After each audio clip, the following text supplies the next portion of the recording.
Live. Everywhere. On netrootsradio.com.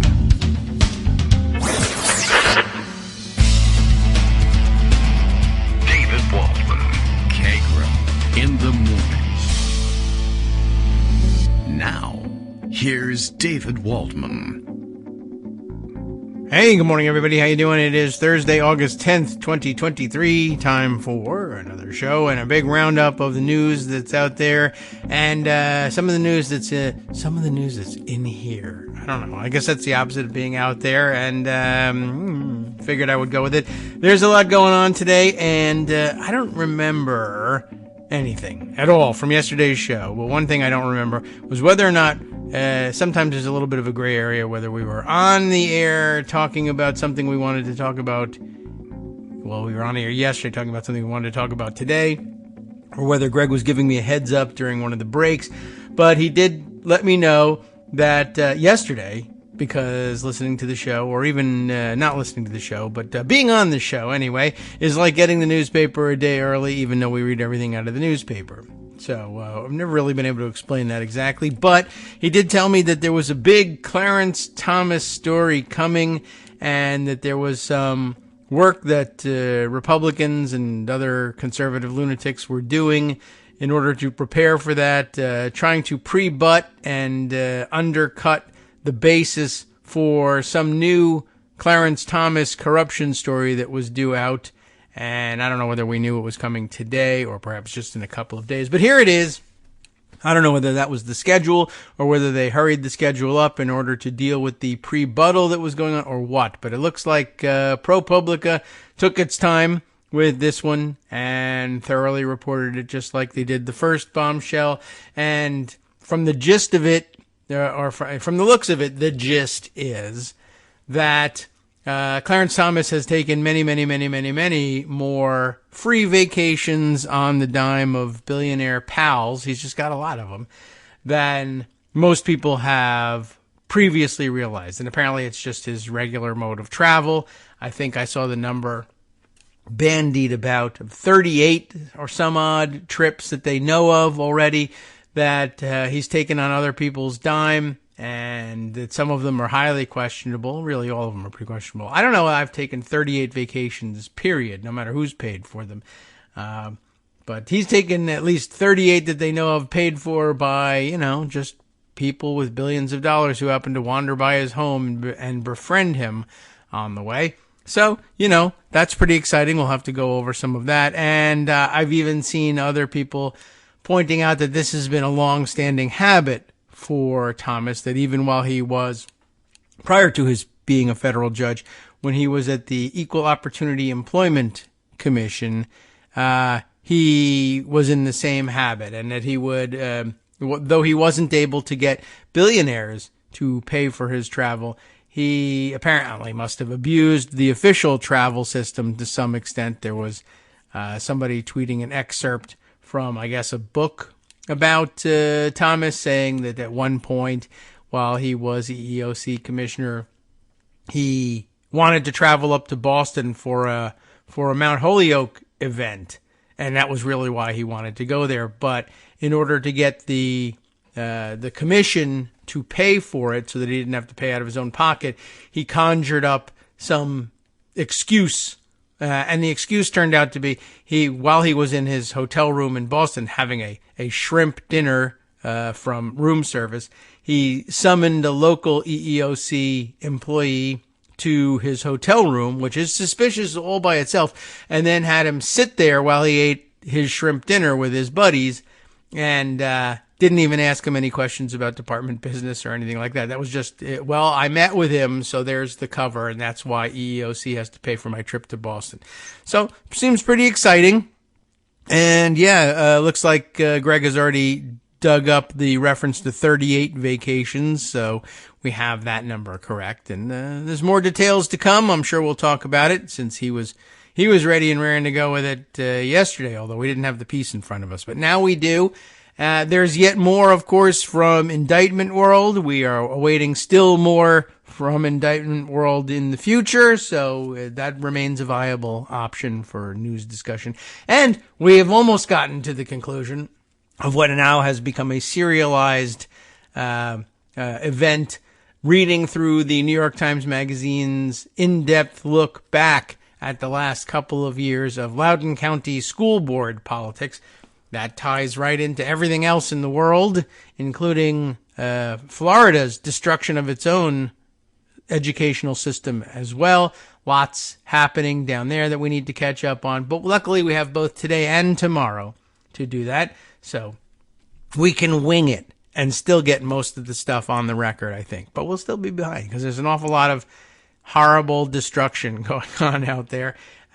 Only some of which is limited to the former guy running for president again. There's also other horrible people running for office as well, and we're going to have to deal with them one at a time. But at least Ohio did the right thing yesterday. We're still reveling in that.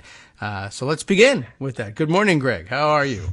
How are you? I am fine. I haven't taken any vacations, and nobody paid for them except me anyway. Right. And we just got to get into the billionaire befriending business.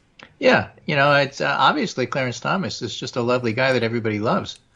Yeah, he must just be. I guess there's a lot of people with a lot of money that don't really know where to park it. And he's just so friendly and says, I'll take it if you don't know what to do with it. And that's a huge relief. And, invisible hand and whatnot, free markets, people just want to invest their money in Thomas vacations. Well, Brett Murphy was one of the authors, and he has a thread about it. He says, it's not just Harlan Crow. Clarence Thomas has had a trio of other ultra-wealthy patrons, an oil baron, investment guru, and corporate titan, funding his luxury travel for decades. Remarkable.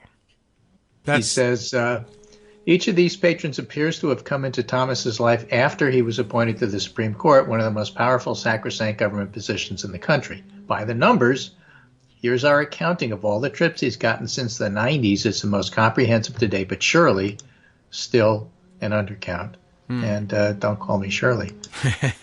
Okay, I'll try to do that. From the piece itself, at least 38 destination vacations, including a previously unreported voyage on a yacht around the Bahamas, 26 private jet flights, plus an additional 8 by helicopter, a dozen VIP passes to professional and college sporting events, typically perched in the skybox, 2 stays at luxury resorts in Florida and Jamaica, and 1 standing invitation to an uber-exclusive golf club overlooking the Atlantic coast. Well, I'd like to know which one that is. Just like Thomas's travel and real estate deals with Harlan Crow, the justice didn't disclose the trips these other benefactors had provided. This expert said is an apparent violation of the law. In my career, I don't remember ever seeing this degree of largesse given to anybody, said Jeremy Fogel, a former federal judge who served on the committee that reviewed other judges' financial disclosures. I think it's unprecedented. Wow. This is a high-tech talk about how they put everything together, including eyewitnesses, tax returns, and cards that Thomas's wife Ginny sent to friends about what they were doing. That's called confessions. An example from the story, Labor Day weekend 2019, David Sokol, Warren Buffett's former number 2, flew Thomas in a private jet to Nebraska for the Cornhuskers home opener. They sat in the skybox for the football and volleyball games. The volleyball coach told the priest there was no room for his 87-year-old mother in the suite because Thomas's group had taken all the seats. Well, and it might have been her last chance, too. How dare you? And then they actually have the email where it says that. Wow. Right? That is remarkable. Okay. Volleyballs are important. Good evening, Coach. I need a favor if possible. My 87-year-old mom is a huge Husker fan, and my sister's coming into town from California and would love to take her to a Husker game. And asking if you had 2 tickets for Friday that the 2 of them can watch. And he writes back, all of our tickets have been taken for Clarence Thomas and his group. Well, I wonder who in Clarence Thomas's group occupied this mom's seat. Because it wasn't Clarence Thomas, because he's an angel. Then Sokol flew the justice by private plane to his $11 million plus Jackson Hole Ranch. The sprawling, secluded property with vaulted ceilings sits at the base of Shadow Mountain and looks out over the Tetons. Then they fished and rafted on Snake River, set by campfire. And Mark Paoletta, Thomas's vocal advocate and longtime friend, the guy who alerted us that this was coming, serenaded the justice with a song he and his wife wrote. Oh, that's beautiful. Paoletta's the guy who said, "Oh, they're smearing him. They're going to do a story that you don't know about, but I'm telling you now." Right. I'm in it. That's what my big concern is, I guess. Sokol defended Thomas and said they never talk politics or court cases. He said all justices should fly private on government aircraft for security reasons. No. Then there's Tony Novelli, an oil baron. You get the feel of what's going on here. He's taken Thomas on board one of his luxury yachts multiple times. He confirmed this with crew members and Novelli's chauffeur in the Bahamas, who drove Thomas from Novelli's private jet hangar to the Marina. Marinara. And they were going out for Italian. Calamari. This Novelli's yacht, Le Montra, named the Chardonnay vineyard in Burgundy. Often in the spring, he takes the yacht bouncing around the Exumas to fish. Hey, Exumas. That's where I was. Yeah? Yeah, I was not nearly that rich. Oh, yeah? Yeah. Novelli also once brought Thomas to Alligator Ron Bergson's Ranch Wildlife Preserve on the edge of the Everglades. Sure. Inside, there's an 1800s-style saloon. Bergeron is one of the biggest developers in Florida, and he took the Justice on an airboat tour. Okay, well, now I've been on an airboat tour. Right. That's, at least twice. Standard.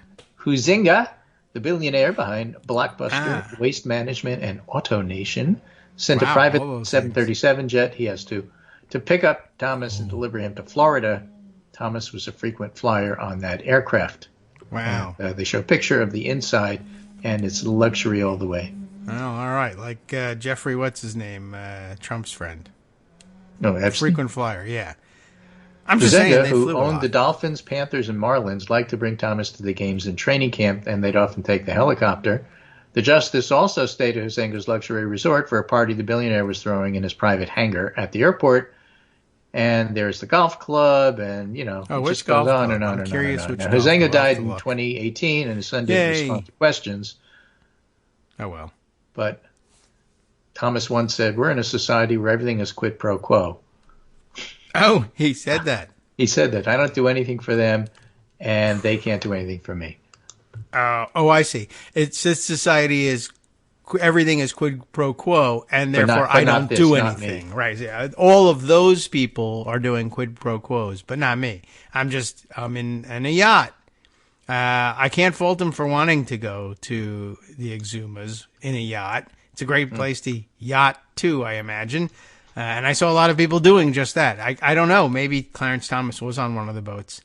Right. Anyway, back to the real world. Oh, yes. But in order to help us navigate back to the real world, I'm going to read you a cartoon from the New Yorker, which actually is very much on point. Okay. And it's a picture of a lawyer standing up in court with his defendant seated next to him, facing the judge, and says, Your Honor, in an effort to ensure a fair trial, we move for a change of venue to the defendant's imagination. Well, yeah, that does capture it all, doesn't it? Which gives you an idea what's going on there. Yep. All right. So, but we're not going to start with that. We'll get to some of the legal stuff. I want to start by finishing up on Ohio because there's just so much to talk about there. All right. Now, what happened in Ohio, of course, is that the Republicans try to pull a fast one and make it harder in November to pass a pro-abortion issue. Yes. Okay. And they got soundly trounced. And as the numbers were coming in, a lot of the straight news services were having trouble with the size of the win, the enormity of the win, and basically couldn't quite deal with it. So it was like, the no vote won. Okay. And there's more to it, of course, than that. But that's basically the flavor of what you got the night of the victory, and that's what we went over yesterday. What's hard? There's a number. Tell us what the number is. But today, as people think about it and start to interview Republicans, you get a better sense of what's going on. This is you had to go to a diner to figure out what was going on? Well, let me tell you, this is Sahil Kapoor talking. All right. NBC News. Abortion setback in Ohio alarms GOP as Democrats see a roadmap for 2024. Trump's former campaign manager warns abortion could provide a rocket fuel for Biden's reelection. A Democratic pollster says it will motivate voters as long as sex is salient. Okay, that's going to be a long time. That means like forever. Right. Many years. So today it's being called a decisive defeat for abortion foes. The Ohio results tonight, coming on the heels of the shellacking in Michigan and the unexpected loss in Kentucky, needs to be a 5-alarm fire for the pro-life movement. Patrick Brown, whose name you'll see all over the news, a conservative scholar at the Ethics and Public Policy Center, Both of tweeted those things? late Tuesday. So that tweet got picked up. People interviewed him. He had a lot to say about it. I have another story on that. But Republican strategists face a no-win conundrum. This is the part that I think was important to emphasize, which Hill was very good at doing. Retreating on abortion would infuriate the majority of their base. Yes. The current strategy is alienating a formidable slice of swing voters who favor GOP positions but oppose the party's stance on reproductive rights. Yeah. So they're stuck. And it couldn't happen to a nicer party. That's really the point I wanted to make. Yes. All right. I am pleased to have heard you make it. And then this is from the Bulwark. Daniel McGraw was actually out in Ohio interviewing people and got some interesting responses because, like, people are interesting. Yeah, all right. Exactly. Why the Ohio special election backfired for the GOP and what it means for 2024. Okay. So he's interviewing a 30-something female art teacher, explaining to me her no vote. As I thought about this vote more and more, what they were trying to do and the way they were trying to do it was just kind of creepy. Remember that great ad, which showed a couple in the bedroom, and then this Republican candidate sort of shows up and says, no, I am planting myself here. I won, and I'm going to make sure you don't do anything illegal. Right. Because they wanted to use birth control. So as I thought about this vote, the way they were doing it is kind of creepy. Outside a polling place in Cleveland on Tuesday, a 30-something art teacher was explaining to me her no vote on the ballot issue that, if approved, would have changed the way citizen-led constitutional amendments work in the state. Future amendments to the Ohio Constitution could have been enacted only after receiving 60% of the vote in a statewide election, as opposed to the current simple majority. My Twitter friend, conservative law professor Jonathan Adler, was trying to make the case that, well, this wasn't really about abortion. Abortion doesn't appear in the issue. And I said to him, what are you, a lawyer? Everybody in the frickin' world knows what this is about. Yeah. And he left. Yep. The GOP-backed measure that would have instituted that change, issue 1, went down in flames by 57-43 in a vote with a very high turnout that was largely unexpected. Media attention is focused almost entirely on what the measure had to do with abortion, but as I explained here last month, issue 1 was put forth largely at the behest of conservatives who wanted to find a way to derail an abortion right constitutional amendment coming on the ballot in November. And clearly, it was a huge mistake by the Republican Party to put issue 1 on the ballot. The kind of mistake that raises questions about who is minding the GOP store. Well, Frank LaRose in Ohio, who is the Secretary of State, and also who is running for senator, so that's a big deal. And he's the one that basically shuts down voting for people he doesn't like, which is Democrats. And about what repercussions this vote might have in the 2024 presidential election. But back to the art teacher. She acknowledged she was concerned about the abortion factor in all of this, but made it quite clear that wasn't the major reason she was voting no. She was mad about what she called Republicans overstepping their bounds, about their having no respect for anything or anybody, and being willing to stomp on the rights of others to get what they want. Well, it's not that I expect them to act all nice and friendly while they're stabbing people in the back, she said to me. But in this case, the feeling I'm getting is they thought most people were too dumb to figure out anything, that they could just walk all over us as if that's how the world of politics works. So that's the message I would give to my conservative friend Jonathan Adler, law professor, who said abortion doesn't appear in the wording of issue 1. You thought we were too dumb to figure that out, huh? Exactly. Okay. I heard similar messages from the 30-odd people I had conversations with at polling places in conservative outer ring suburb Strongsville and liberal inner ring suburb Shaker Heights, and at the rec center polling place in inner city Cleveland, where 12-year-old Tamir Rice got killed. Oh. Hardly anyone said they were mainly there to vote because of abortion rights or being anti-Trump. Almost all indicated they felt issue 1 was an overreach of the highest order. One guy told me this is one of the lowest below-the-belt actions I've seen in politics ever. So, you know what? Midwestern nice comes back to bite ya. Yeah. All right. Well, good clear thinking happening in Ohio. That's nice. Yeah. That feeling is why this vote has more relevance than some think.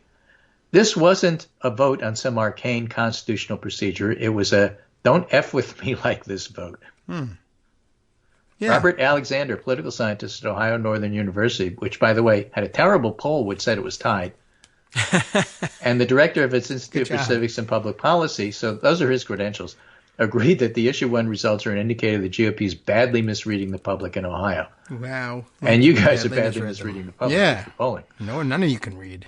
The abortion issue is huge, and since the Supreme Court ruling, it'll be front and center in so many political ways. He said the progressive left sees it as catnip for their voters. Meanwhile, the way the GOP went about this, a really short-sighted approach to dealing with the public, they got Democrats energized, they made Republicans stay home.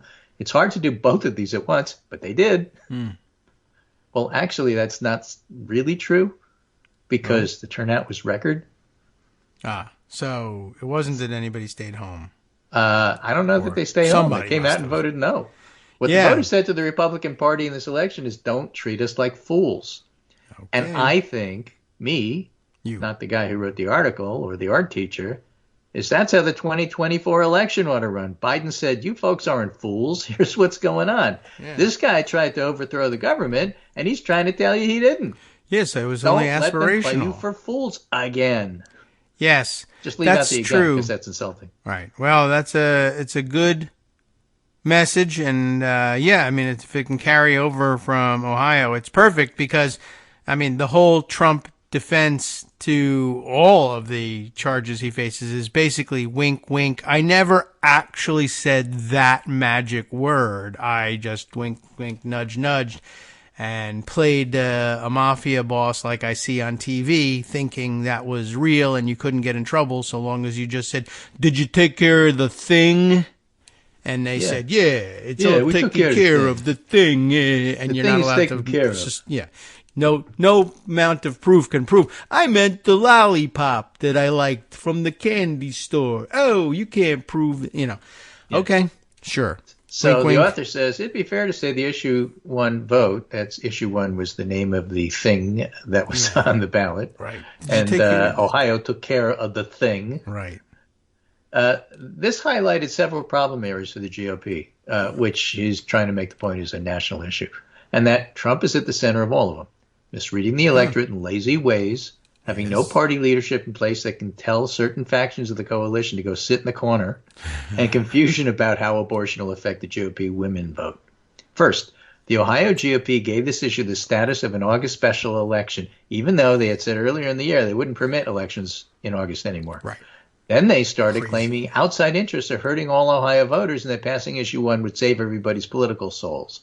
And no, Republicans claimed issue 1 wasn't really about the future abortion amendment vote, even though they said it was. Guess what? All this idiocy brought out voters in droves. There are about 8 million registered voters in Ohio. 3 million voted in this election, a turnout of 37.5%. Based on previous special elections in late summer, the Ohio GOP had expected turnout to be about 10%. They were wrong, by about 2.2 million voters. Yeah.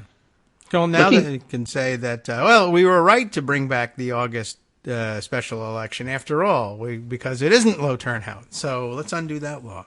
Right? The big C's, Cleveland, Columbus, Cincinnati, voted this issue down by a total of 417,000 votes. The issue lost statewide by about 429,000 votes. So the big C were the 3 C's were driving all of this. Second, if you want to look at one county that flipped, look at Lake County, a suburban area east of Cleveland, long recognized as a national bellwether county. Lake County has a population about 230,000, 90% white, large group of older suburban retirees. In other words, Trump suburbia, through and through. The kind of place that had multiple Trump boat parades launched from Lake County Marinas during the 2020 presidential campaign. Trump beat Biden in Lake County 56-42 in 2020. The GOP-backed issue 1 got voted down in Lake County 59-41. Wow. That is a 32% flip in a strong Trump county, which has some bellwether implications. Yes. Right? Trump so there's no doubt parades that Democrats and in other abortion. states watch what happened. What all this means is when Biden and Trump square off in 2024, it's all but certain Biden will bring up the fact that Trump put on the Supreme Court the justices who overturned Roe v. Wade. And in Ohio and elsewhere, Biden can add that Trump's part of the party that tried to pull strongman politics in Ohio that would have taken away women's health care if you lived there. Mm-hmm. So those are the implications. And then Dan Pfeiffer, to close out this segment before the break, in his Substack called The Message Box, a huge win in Ohio offers a blueprint for 2024. This is a huge win for the people of Ohio with broad implications. Like in every significant election since the Dobbs decision last summer, the side fighting for abortion rights won handily. Here's what it all means. Abortion remains the Republicans' Achilles heel. After the break, I want to come back to something that pollster Celinda Lake said about her experience trying to deal with this issue.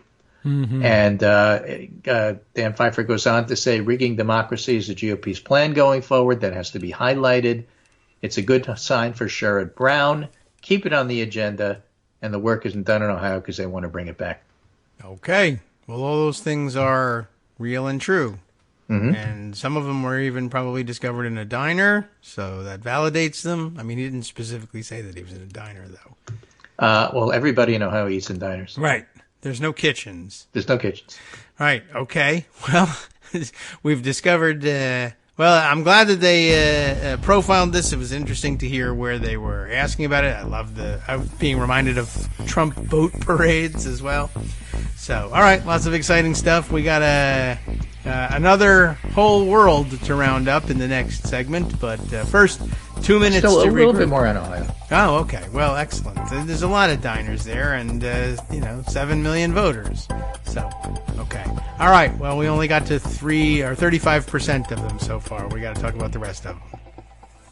Sup, fam? It's your boy Darwin, aka Darwin_Darko, aka the most reasonable man in America, aka KITM's senior black correspondent. You might remember me from such recordings as Spacemen vs. Space Cadets and We Need to Talk About Joe Biden. Today, I want to bring you good news about that thing you've been struggling with. Do you suffer from giving too much of a damn?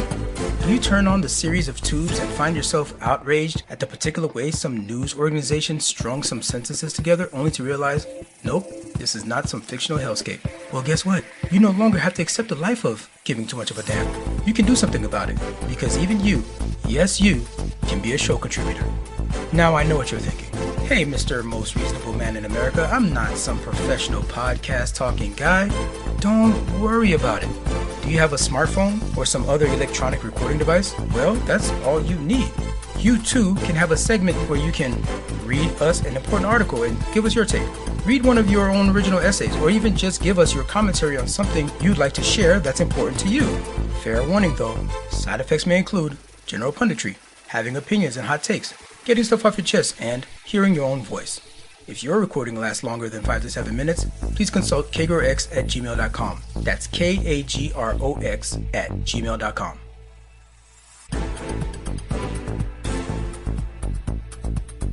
All right, welcome back now to the Kagro in the Morning Show here on Netroots Radio, and back into. We have to go back to Ohio again. We're not leaving Ohio yet. Is that right? We haven't left Ohio. We're still here. Okay. Round at the ends and high in the middle. So the piece that Sahil Kapoor had, abortion setback in Ohio alarms GOP as Democrats see a roadmap for 2024. Had something really interesting in it, among all the other interesting things he said, much of which we've already read to you.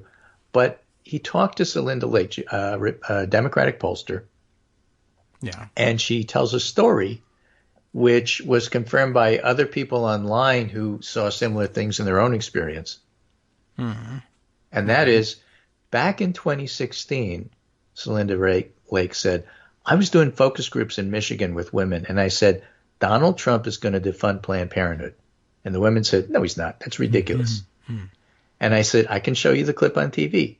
I played the news for them, and they said, are you kidding me? I don't care what he says. That's not happening. Mm-hmm. So in 2016, Celinda Lake says, it was very hard to make him anti-choice. Yes. Now, okay. it's not. And the True. linkage to his court is very, very clear to voters.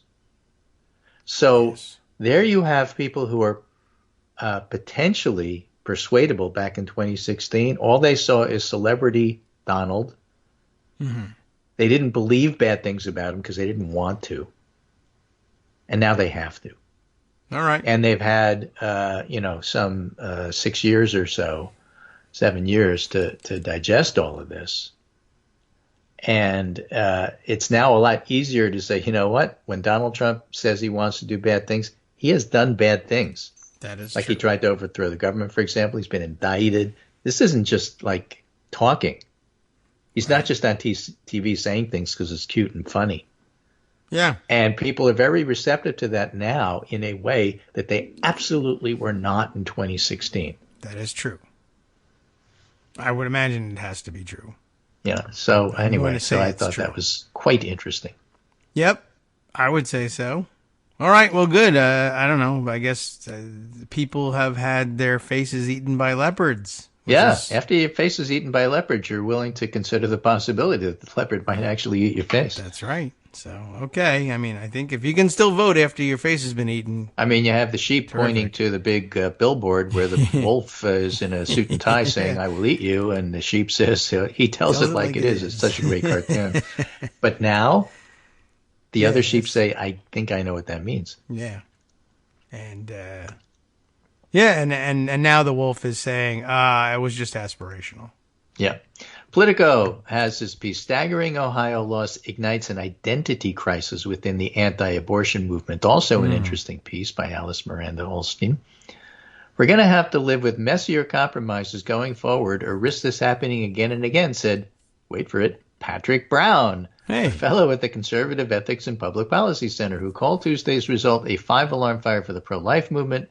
Some think only a total ban is acceptable, but we see over and over this is such an uncompromising position it doesn't have support. There's no political appetite for it.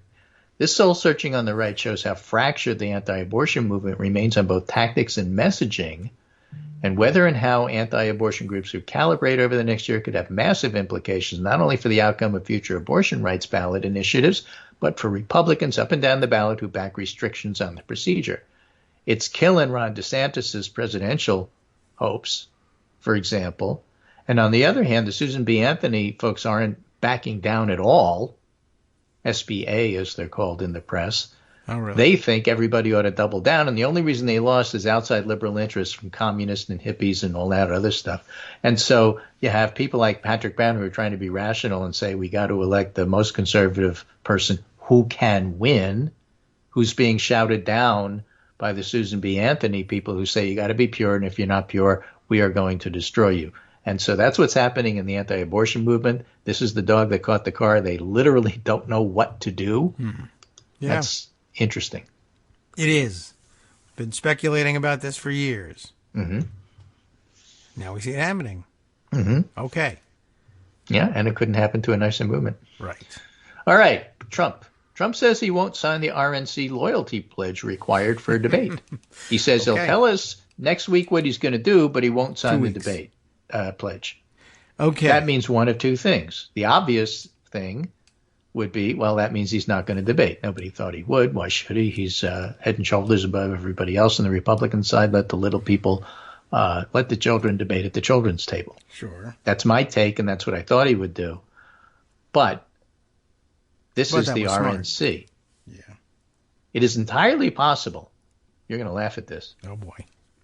It's entirely possible the RNC says everybody else has to sign the pledge except Trump. You know what? It is. They could. Well, for former presidents. He's a former president. Yeah. He gets a bye because, he's a former president. Sure. I mean, and besides, the election was stolen from him. Courts that have indicted him are still giving him special treatment. So it would be, I guess, no surprise if the RNC decided to do the same. I wouldn't sign the pledge. Why would I sign a pledge if there are people in there that I wouldn't have, like Mike Pence and Chris Christie and other people who are going to testify against me? I guess. He didn't add that part, but I did.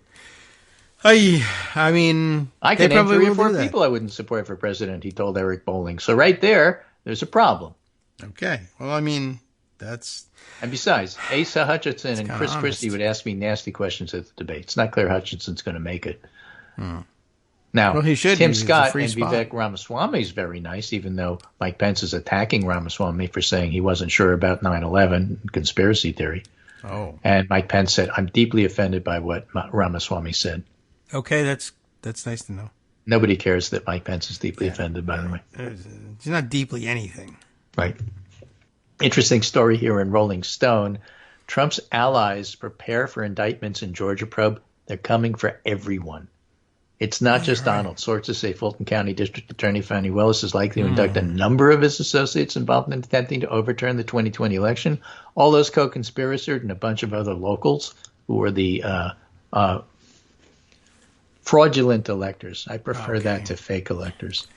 Fake news sounds something like Trump would say, but fraudulent sounds like that's legally like wrong. Mm-hmm. And so that's what they were. They were fraudulent. I mean, they were electors. real people. They were just committing fraud. Yeah. So, like, fake electors would be like if they were AI composites of, of a photo and said, this person is an elector. This person is a person, for one thing, and then an elector on top of that. But, okay, it's a good point. 3 sources who have spoken with prosecutors tell Rolling Stone they believe Fulton County District Fani Willis is likely to indict not just Trump, but a number of his associates. It seems like they're coming for everyone, says one lawyer who's repeatedly dealt with the prosecutors. Based on what I know, Willis and her team do not seem to be stopping at Trump. The scope for this likely coming indictment is probably going to be a hell of a lot wider than that and round up a significant number of people. Fulton County DA's office has declined to comment.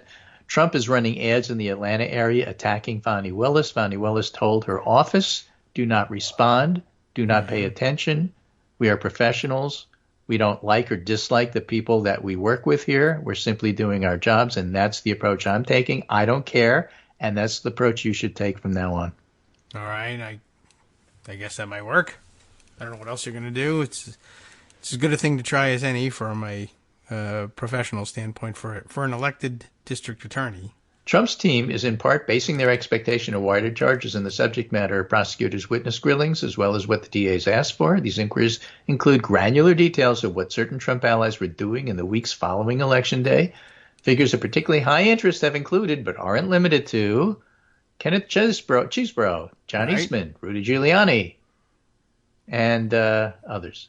Come on. Cleta Mitchell. Is Cleta Mitchell going to finally get indicted for this too, or do they still think she was really a lawyer? What about that other guy who retired rather than be disbarred? Oh, yeah. I forget his name. He was nuts too. And I think, wasn't he a Georgia lawyer? Lynn Wood, yeah. And he has, he lived in / practiced in Georgia. Then he moved to South Carolina, but then maybe back. I don't know. Willis subpoenaed Chesebro. Willis also subpoenaed Eastman. Mm-hmm. And I think she famously subpoenaed Lindsey Graham, didn't she? Yeah, it was her, wasn't it? I don't know. I forget now. In the right. And of course the governor. Okay. Yes. So, there's a bunch of people that I'm not saying they're going to be indicted. I'm saying that some of their testimony may be part of the whole case. And maybe it's a RICO case, and we'll see how wide it is. But, don't be surprised if it's a dozen. And by the way, that'll be next week. Okay. We're waiting. Yeah, it was. We have no personal feelings against those we investigate or prosecute. We should not express any, Willis wrote in the memo on Wednesday. This is business. It will never be personal. The memo came in response to an attack ad taken out by Donald Trump to run in the Atlantic area to run through Sunday. Mm-hmm. Okay. Okay, and this is the one where they accused her of having an affair with a gang member, and she has a funky past, and so she's really not like a real person, or I don't know what they're saying. I have no idea what they're doing. Yeah. Well, something. Stormy Daniels. All right. This is from Britain's The Independent, written by Alex Woodward. The Supreme Court's already rejected a key part of Trump's defense. The independent state legislature theory that animated Republican attempts to overturn elections is dead. The former president's lawyers and right-wing pundits want to bring it back to life. Unfortunately for Mr. Trump, the defense has never been available to him because the independent state legislative theory has always been wrong. Well, Liza swearing back there. Senior counsel with the Brennan Center told The Independent. But it's especially bad timing for him because the Supreme Court just shot down the idea 5.5 weeks ago. Yes. Not that he knows or pays attention or will change his argument or anything. Right. All right. Well, good job, Trent Krim. Now, we talked about ProPublica and the other billionaires. Right. David French has actually a really interesting piece today. Ooh la la. David French writes far more interesting pieces than Russ Douthat or David Brooks, the other two New York Times columnists that write from the conservative point of view. French says, look, let's just have a face-off on Trump's indictment. And basically what he goes through is let me just summarize the two sides so you can get an idea of what's going on. Okay. The prosecution says, look, I know this is a long indictment and the trial may well last for weeks, but the elevator pitch is simple. Donald Trump conspired with a number of other individuals to overturn an election he knew he lost. The scheme included a number of elements from deliberately lying to state legislators to defraud them into altering the results to orchestrating a fake elector scheme. They cast sham electoral college votes to threatening a state official to help Trump find votes necessary in Georgia. Yes. And the defense says, yeah, that all sounds compelling, but on closer examination, your case collapses. Let's just start with the word new. You're going to present evidence that a number of administration officials rendered an opinion the election was fair and Biden won, and we're going to present evidence that Trump received an avalanche of legal counsel to the contrary. He heard from lawyer after lawyer who told him there may well have been decisive amounts of fraud in King swing states. Good luck making the case. Trump's objective was to expose fraud. And the prosecution's going to say, well, the people you call Trump's lawyers, we call co-conspirators. That is true. A number of the people you say Trump relied on weren't providing legal counsel in good faith, and you don't have to trust my word on that. Look at court cases and bar actions. Several of Trump's co-conspirators have been fined by courts, now face potential loss of their law licenses. Advice is the wrong word. Lawyers aren't fined and disbarred for giving good faith legal advice, but co-conspirators are punished for breaking the law. And defense says, well, you believe Trump told Pence he was too honest? Come on. Pence is lying. In effect. Well, no, he's too honest. And prosecution. So you're telling me Trump's going to take the stand and deny these statements to the jury? And the defense says, I'll get back to you on that. Okay. It's actually very good. That's the prosecution says, don't get me started on that First Amendment stuff. I've watched you make on Fox News. First-year law students learn there's no First Amendment privilege to commit crimes just because you did it by speaking. Look at the indictment again.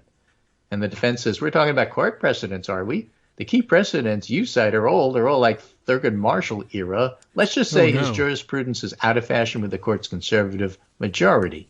And goes on to say how you could read it. And prosecution says, yeah, you're talking about the way you think the law should be. I'm talking about the law. As it is, you lose. Yes. Really interesting. True. Yeah, well, and that's a good point, too. As it is, you lose. But remember that, we've been talking about that since forever, that the moment you get 5 robes to say, I wish it was another way, it becomes that way. Right. So he says... But it has to get to them first. I think this... David French, thinks this exercise spotlights the most important issues for now. Both sides have barely begun to fight, and the piece doesn't deal at all with the effect of the prosecution on body politic. As a matter of fact, the Times published a compelling piece by a Harvard Law School professor, Jack Goldsmith, warning of the consequences of prosecuting a former president. David French's view, is the American government faces greater risks. Wait for it. You've probably heard this before from me, from Josh Marshall, from Norm Eisen, from Judge Ludig. Yes. The American government faces greater risks if prosecutors don't try to punish Trump for his coup attempt. That is true. As I wrote on the day of the indictment, it's necessary to prosecute him. I wouldn't just be comfortable bringing this case to a jury. I'd be eager to make my argument. But I also know that Trump's legal team has its own defenses, and it's far from certain that a judge or a jury will agree with the prosecution's case. But democracies aren't sustained without risk, and prosecuting Trump is a risk our nation has to take. So I thought that was overall a very good take from a conservative. Yes, that's about as far as the conservatives are likely to go with that argument. That's all they have to go. Yeah. I'll take Ludig's argument. I'll take David French's argument. That's fine. Yeah. Well, I think it misses it's just a different way of stating, I think, the same argument. They would probably just say, well, we're talking past each other. But I like to remind people that it's not a matter of, well, the risk is greater. It's what's already been done is damage. The damage already done is greater than the damage that could possibly be done by prosecuting him. The plain fact is, if you can't get prosecuted for trying to counterfeit election results, then what system is it that you think you're saving by not prosecuting him? The system of free and fair elections? Because I would go even further than that. Let's say that's your argument. Let's do that. Before you continue on this argument, tell me in clear terms that even a non-lawyer could understand, do you think Trump should have been impeached? And if you did, do you think he should have been convicted? And if your answer is no to either one of those, you're not in a position to be arguing this now. I guess that's probably true.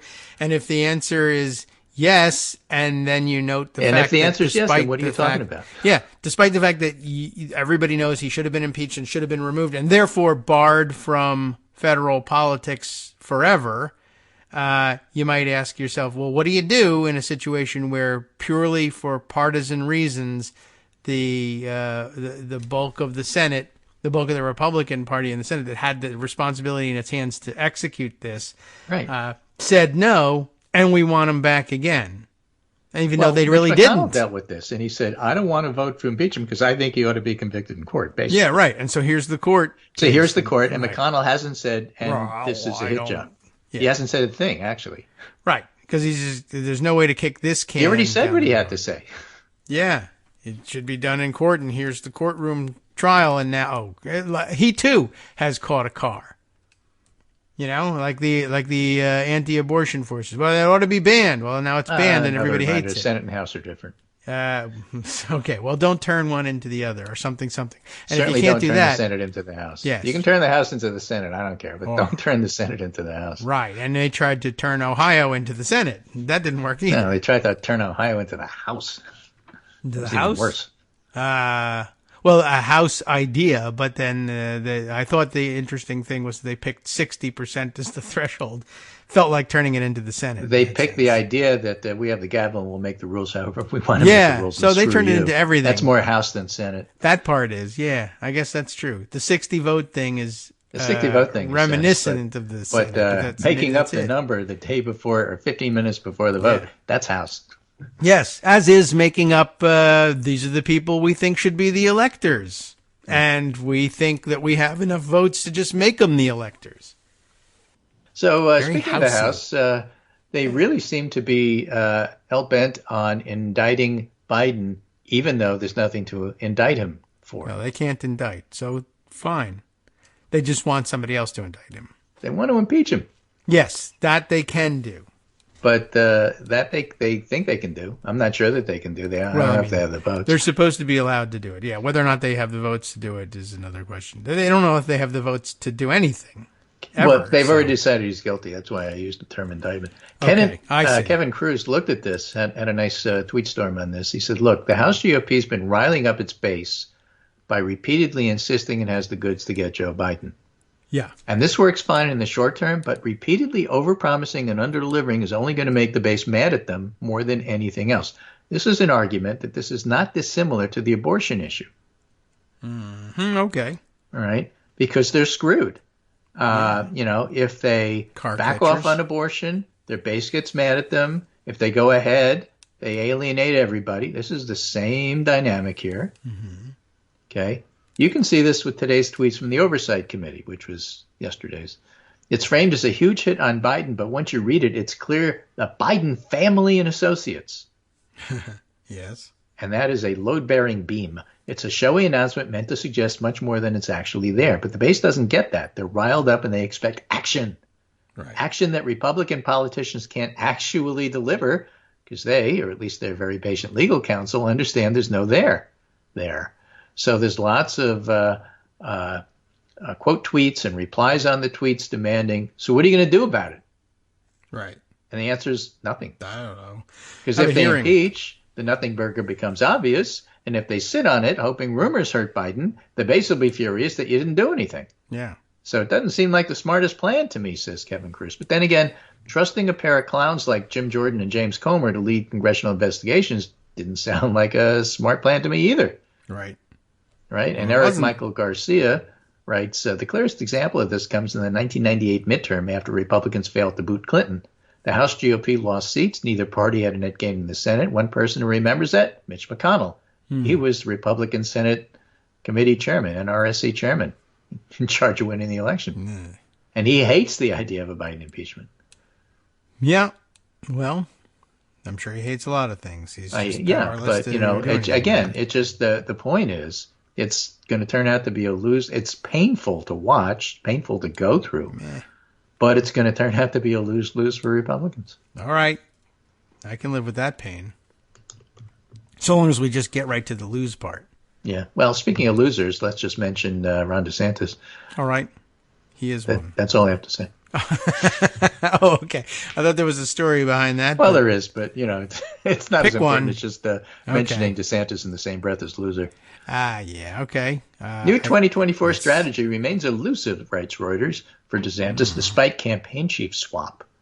He basically swapped out his campaign chief for a 35-year-old never ran an election before, and he's not going to change his strategy.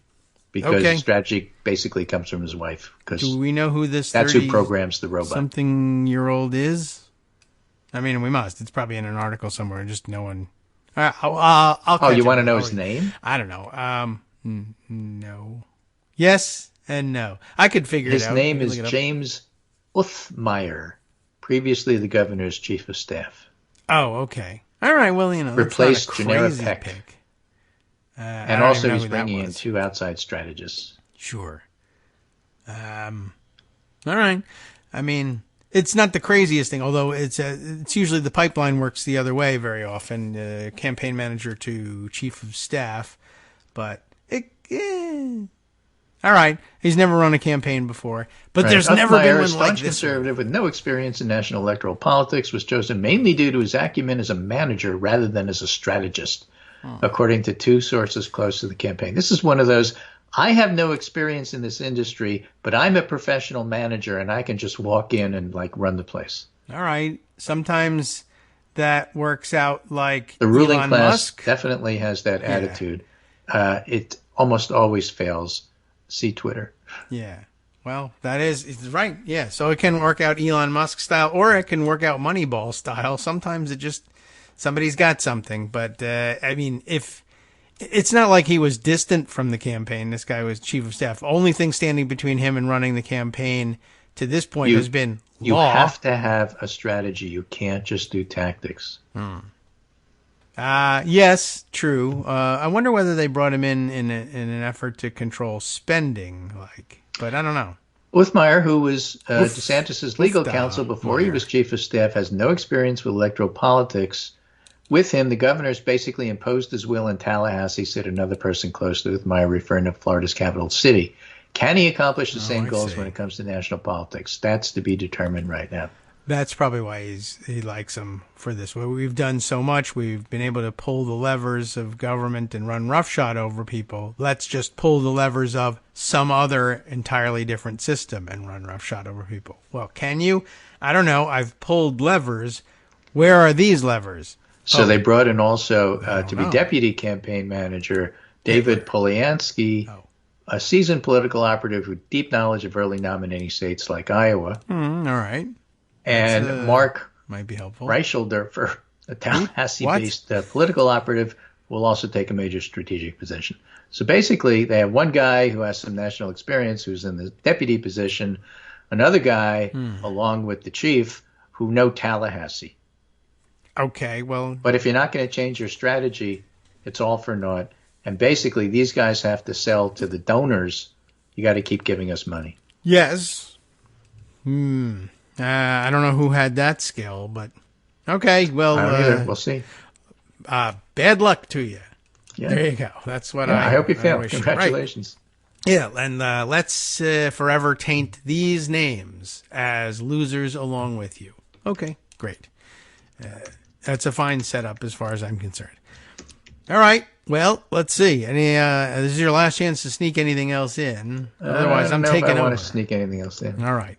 Well, I will sneak in a mention of we got to pay some attention to what's been going on in Hawaii, which is far away and usually a paradise, except when they have terrible storms. And now they have a firestorm going on. There are wildfires happening. It's the story of the of the last couple of years. Maybe it'll end up being the story of the decade, all of these wildfires. But they've got them going on in Maui, if I have this story right. And I mean, it's terrible, and it's been terrible everywhere. But most of these wildfires, we've avoided high casualty counts. Homes have burned, and it's been tragic, but usually people are escaping. But I guess in an island situation, or maybe where people were less prepared for it, I don't know. But 36 people have been killed by these fires in Maui, which seems unusual. It is terrible, and I kind of have to catch up on what's happening. My news about it comes from, like news push alerts from the Weather Channel, which fire isn't weather, if you ask me, by the way, but I guess they're just looking for something to fill their day with. But this one, it's really something. So we'll see if we can catch up. So good luck to the folks in Hawaii still dealing with this. Judy Vincent, I hope you're not in Hawaii at the moment, but if you are, we hope you're safe and they figure out some way. Barack Obama was tweeting around ways to contribute and help if you wish to. Okay. So that's he's useful. That kind of guy. And the last thing to say before the music starts is the inflation data came out this morning. It's not bad. Okay. U.S. consumer prices were at 0.2% in July, 3.2% from a year earlier. Prices were up 0.2% excluding food and energy from June. Mm-hmm. So the slowdown in inflation combined with solid nominal wage growth means average hourly earnings are once again rising in inflation-adjusted terms, and that's good. Okay, yeah, I think does sound like good news. Eggs are affordable again. Gas, not so bad. Well, most importantly, Steve Ratner had a breakdown of all the individual pieces of it, and it turns out that housing is starting to come down, and that's the one that people are really feeling. Rents. Okay. Yeah, well, Jesus. I don't know if rent ever comes down, but if it just stops going up. Rent growth continued to slow in July. On a 3-month annualized basis, it's running under 6%, which gives you an idea of what it was running before. Yeah, wow. Like, whoop-de-doo. 6% is nothing to crow about, but okay. It was higher, and I guess here we are with the Washington thing. Well, rent growth it's slowing. Oh, okay, so it's slow in the rate of growth only in Washington. Could that be considered a cut? Well, no one's actually calling it a cut, but that's what statistics will do. Well, the growth is going back to what it was in 2016 and 2018. Okay, I think. But all right, well, it's good economic news, they say, so we'll take it. Thanks, Greg, and let's wind up the week and see you Monday.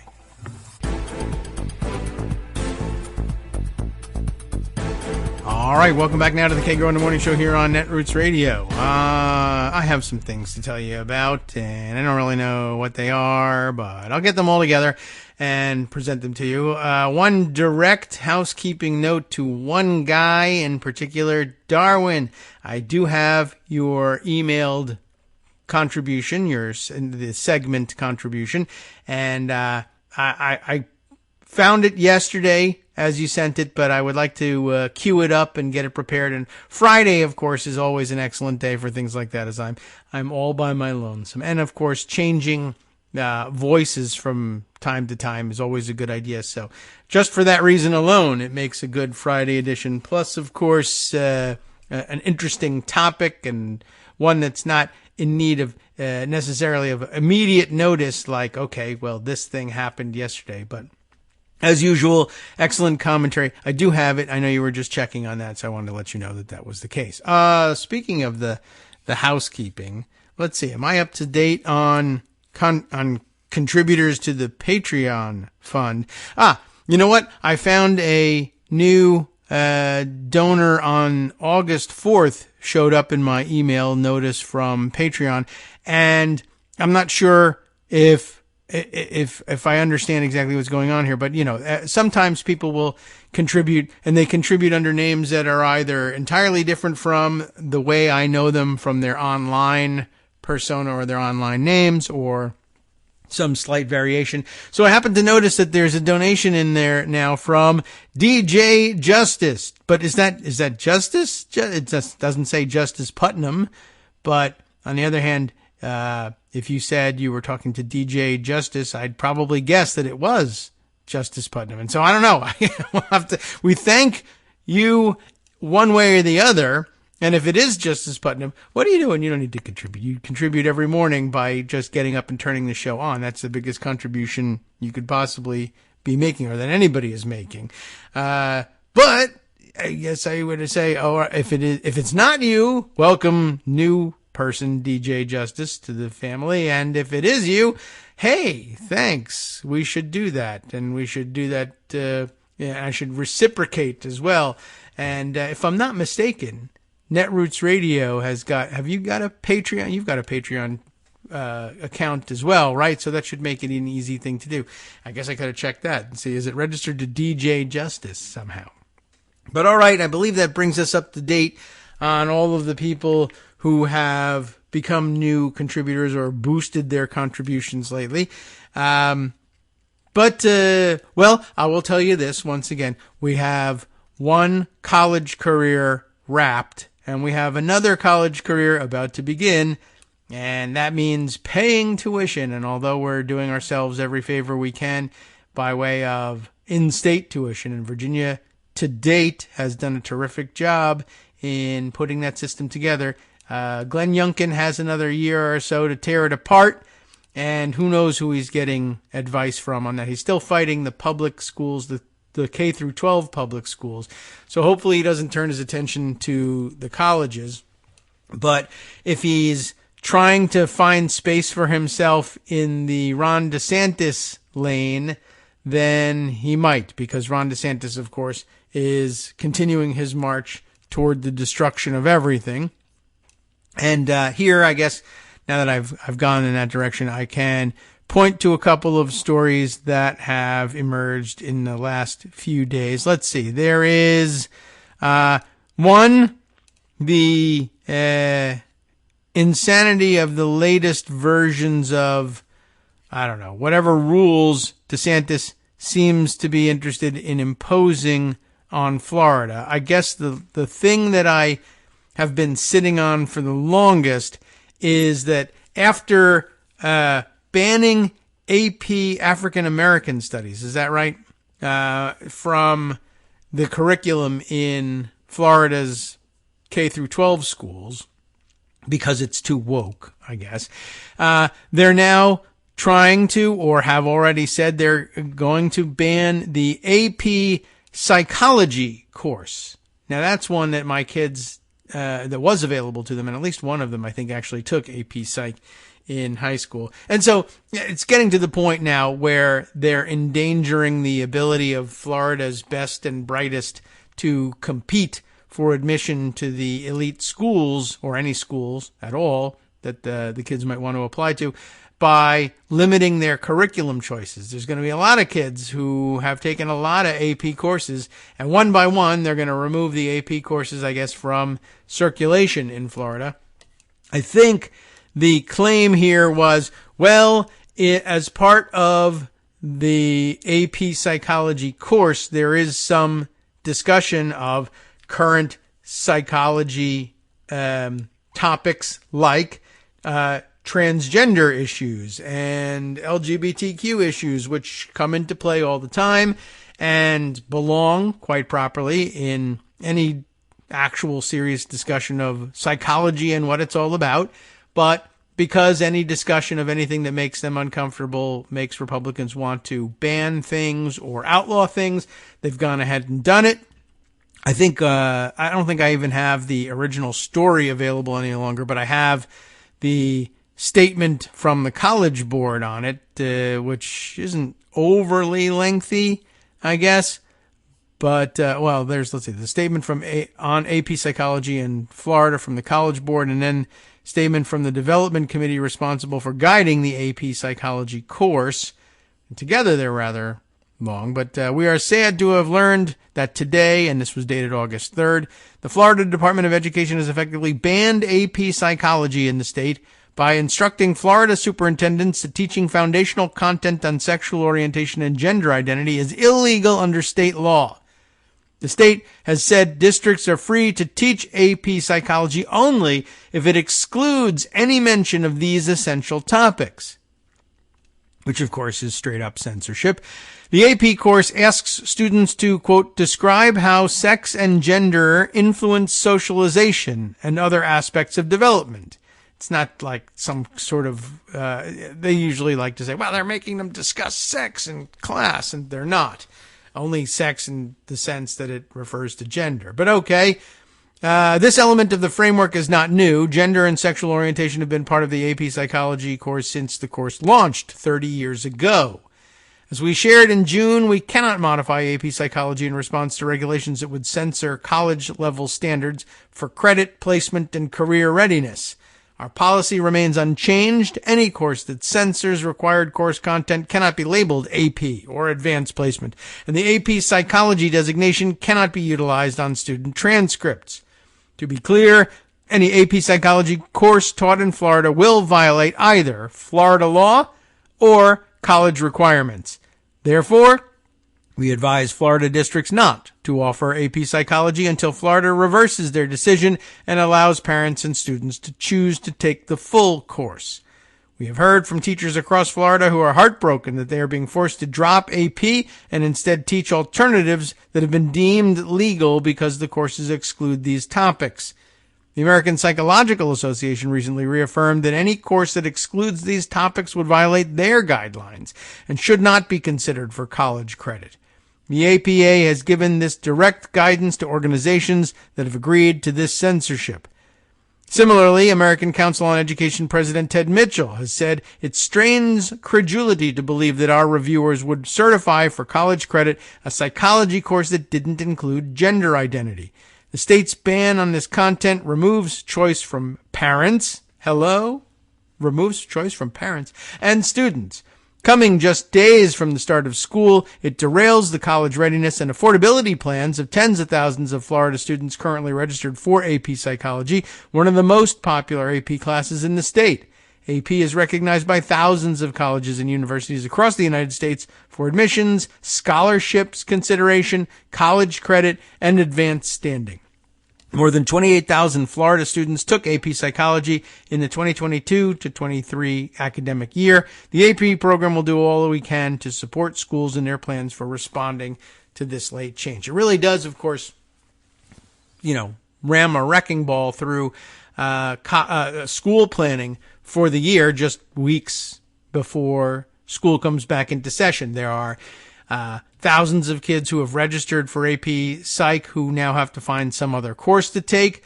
And as they point out, it has financial implications. Like if you take AP courses and then you take the AP exam at the end and you get this requisite score, you get college credit. When you enroll in college, they'll grant you credit for those courses.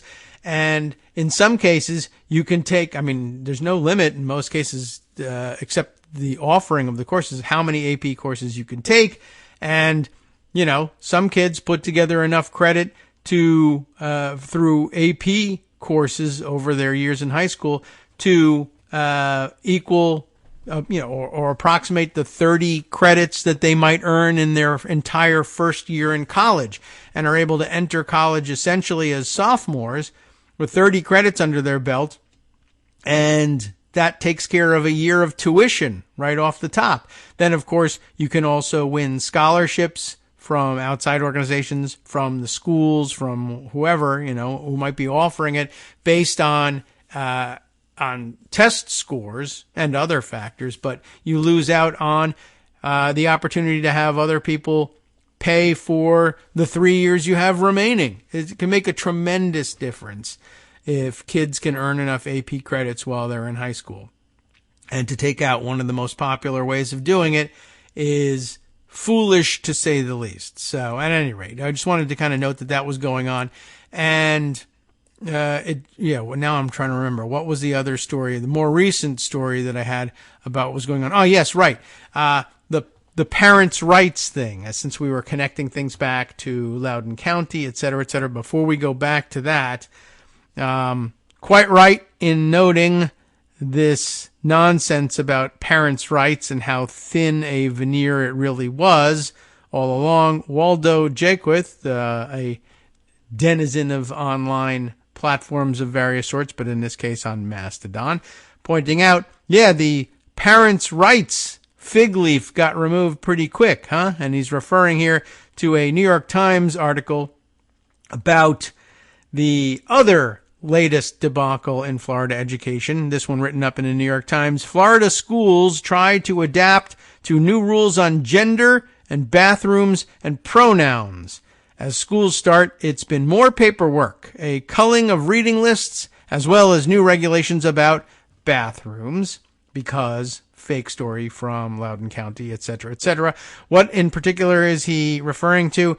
In this case, a clip from the New York Times report saying that in Orange County, in and around Orlando, the district told parents that they must fill out the form. What form is it? Basically, it's a form that says you got to give us your child's given name, and it is legally obligatory that your child be referred to by their given name and nothing else. We don't do this whole pronouns thing, and we don't do this whole transgender pick a different name thing.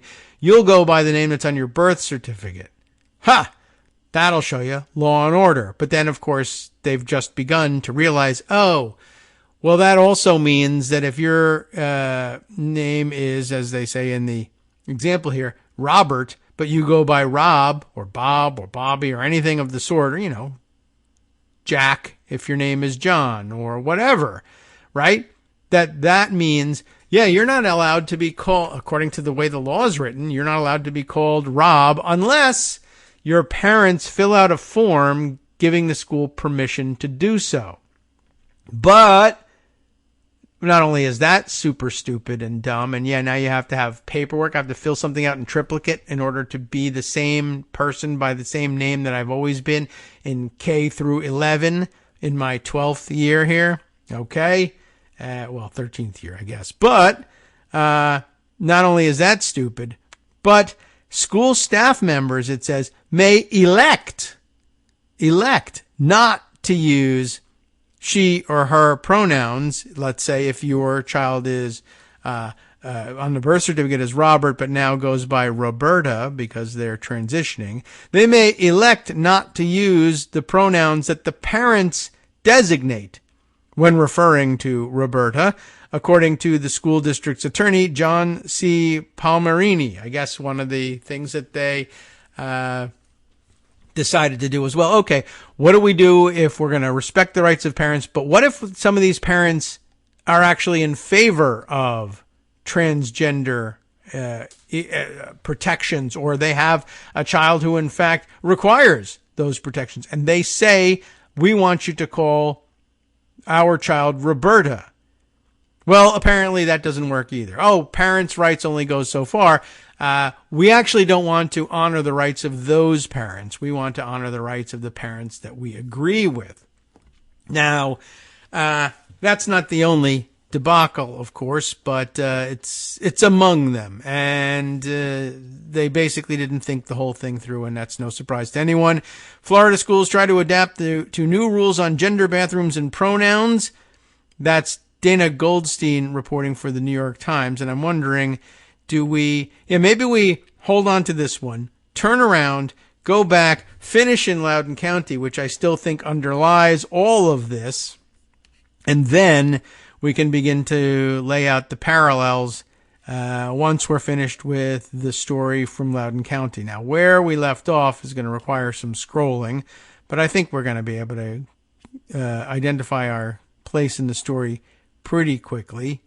Let's see, and I think we can do it by scrolling past various pictures that illustrate the piece, and that will give us some clue as to where we stopped. Okay, right, I believe we stopped after hearing from Jason Miyares, the Republican candidate for Attorney General, who actually won, who had, like Youngkin, leaned into the Loudoun County outrage during his campaign and built relationships with the local parents' rights activists over the summer, speaking at a fundraiser for Ian Pryor's group, Fight for Schools, and then after winning his race in November, hired as his community liaison Patty Menders, the Loudoun County Republican Women's Club president, who had arranged for the Smiths to meet Ian Pryor. Remember all of them? At a news conference 2 days after the election, a reporter asked Miyares, do you plan to investigate Loudoun County Public Schools? Yes. So then he launches the special investigation and the grand jury to investigate,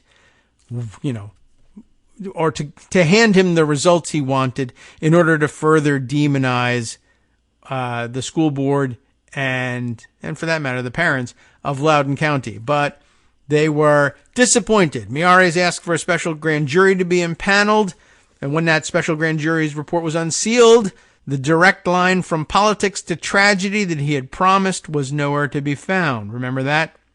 Out of more than 100 pieces of evidence the special grand jury reviewed from the school district and the school policy board, the report presented only one, suggesting that policy 8040, the bathroom policy, might have factored into the handling of the case, and that was the email from one Kevin Lewis, the district's chief operations officer, calling the virtual meeting on the afternoon of the first assault, in which he said the incident was related to the pending policy. It just turned out not to be true. And that's the only piece that they've got. Now, according to the report, both the school administration and the school board seem to have done their best to conceal that email from the investigators. In their sworn testimony, administrators who attended the virtual meeting claimed to have forgotten anything of consequence that was said on the call. We believe, the report concluded bluntly, that there was intentional institutional amnesia regarding this meeting. This was the crux of the case. This is the part that still stands here, is that people are still mad at the school administration and how they handled things, not just the individual schools, but the entire county-wide system.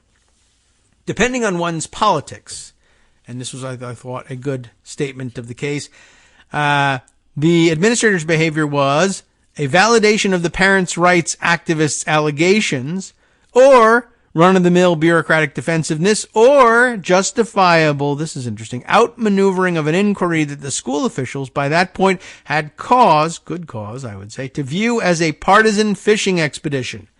Because it was. Ian Pryor wanted to use this very badly to defeat them on policy, even though the policy had nothing to do with what actually happened that he was so outraged about. All of these things looked the same from the outside, explained how much of the politics of the county's schools had grown so poisonous. Shortly after the report's release, Smith and Pryor appeared together on Laura Ingram's Fox News show, The Ingram Angle.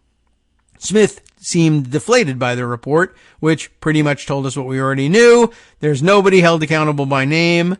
Pryor was more sanguine, saying there's something to be salvaged here. I suspect we could see more down the road in the very near future, he said. Sure enough, the following week, Miyares' office unsealed 3 indictments against Scott Ziegler, the superintendent. While the grand jury report found no evidence of conspiracy, it presented an unsparing picture of the administration's handling of the assaults. In both the first and, more inexplicable, the second case, warnings clearly raised by teachers had gone unheeded by the district administration, which had been severely delinquent with its Title IX responsibilities, the report argued, referring to the federal law that prevents sex-based discrimination in schools that receive federal funding. In short, the district had failed to protect the girls in its care. District officials have said they were waiting for the sheriff's office to complete its investigation before beginning Title IX proceedings. By the time Ziegler's indictments were unsealed, he had already been fired by the school board. Still, Ziegler's supporters and detractors both regarded the charges he faced as a tacit admission of defeat by the Attorney General. All 3 were minor misdemeanors, and only one actually had to do with the sexual assault cases. He was charged with false publication for his statement at the June 22nd school board meeting denying that any assaults had occurred in school bathrooms, an obscure offense that carried a maximum penalty of a $500 fine. Oh, interesting. False publication, which, by the way, if it was Donald Trump, he would say, I didn't publish anything. I said it. I didn't publish it. And all the Republicans would say, yeah, that's true. And so therefore you can't be charged with it. But in the case of Scott Ziegler, get him. Well, at any rate, that's all they could get him with. The grand jury also indicted Wade Byard, you remember that, the school district spokesman, on a more serious felony charge of perjury stemming from his testimony, but he was acquitted in June, and very quickly, I would add. I'm not saying I'm not happy the grand jury came up with something. It is something, Scott Smith told me, but there's so much more, Jessica Smith said. The Smiths say they plan to pursue a Title IX lawsuit against the district. Separately, the U.S. Department of Education opened a Title IX investigation into the district this spring. It was prompted by a complaint filed by Pryor on behalf of the America First Legal Foundation, the former Trump advisor Stephen Miller's organization. So he runs with the Fantastic Crowd as well. And by the way, all of a sudden it's like a super cool thing to do for conservative Republicans to use Title IX to bring down the weight of the federal government on people. They used to protest it all the time, but now they find, oh, we can use it. Ziegler's trial will begin this month. The Smith's daughter, who turns 18 this fall, plans to testify as a witness for the state. Doing so, the family knew, was likely to tear away what little privacy and anonymity she still maintained, but Smith insisted she wants to talk. And she may very well want to talk. I can't tell you for sure, but it's entirely understandable that that might be the case. But it could also easily be the case that the parents say, you'll do it and like it. In April, I went to the Loudoun County Courthouse for a preliminary hearing in the case. Ziegler sat in the middle row of the courtroom. How do I like this? Ready for this one? This is a strange twist. But remember, he's a Republican. Wearing small hoop earrings and black nail polish. Remember, he's an old Dead Kennedys fan, right? Okay. Interesting. Why? Well, he says, this, by the way, flourishes that would later draw an irate headline from the Daily Wire. How did they treat that fact? Ex-Virginia schools boss, disgraced in trans rape case, shows up for court with earrings and painted nails. Fumes Luke Rosiak for this. And by the way, it wasn't a trans rape case at all because there was no trans individual involved, but he's still running with that as a headline. So there you are. They're irate. And what does Scott Ziegler have to say about that? Well, I wore a suit and tie for years, he told me, but it was never my style. Now that he was retired, I can do what I want, he said. And he added with a smile, it pisses people off. Interesting. He always wanted to do that, huh? The Smiths sat across the aisle from Ziegler, neither party acknowledging the other. But as everyone waited for the judge to arrive, I was surprised to see the Smiths chatting amiably with Beth Bartz, the great villain, in fact, besides Ziegler, of the parents' rights crusade in Loudoun County. So what's going on here? You should note this. Under pressure from the Fight for Schools recall campaign, and, she told me, disgust at what she saw as her colleagues' lack of concern over the second assault, Bartz had resigned her post days after news of that assault broke. She seemed to be reconsidering, if not her politics, at least their fervency. She was now on cordial terms with Pryor, and in the upcoming race for her old school board seat, she told me she was supporting a nonpartisan candidate who was challenging the Democratic incumbent who had succeeded her. Bartz was not the only one who seemed to be rethinking political alliances. So she was switching from sort of nominally Democratic now to nominally Republican. But look out at who else has changed. Not the only one to be rethinking political alliances. I've turned on Youngkin, Scott Smith told me in July. He said that he appreciated the governor's support of parents' rights, but was bothered that he had not heard from the governor since the election. The same was true of Mayaris, he said. People say, the right used you, Smith went on. I look at it more like a drunk one-night stand. I got what I wanted. They got what they wanted. Youngkin got elected. I got a special grand jury. It's a weird analogy to make, given the situation, but okay, he made it. That's the kind of guy he is. Now, last September, Youngkin's Department of Education released a draft model policy for transgender students, reversing the provisions that sparked the most of the conservative backlash in Loudoun County and elsewhere. Under the new rules, formalized this summer, students are allowed to use only the bathrooms or locker rooms associated with their birth sex and must file legal documents to change their pronouns, something they're doing in Florida as well. but you can ignore them. Teachers have to notify parents of any mental health discussions with their children at school. Parents must have a role in their children's lives, and as these important decisions are made, parents must be informed and included, Youngkin told reporters in Leesburg that week.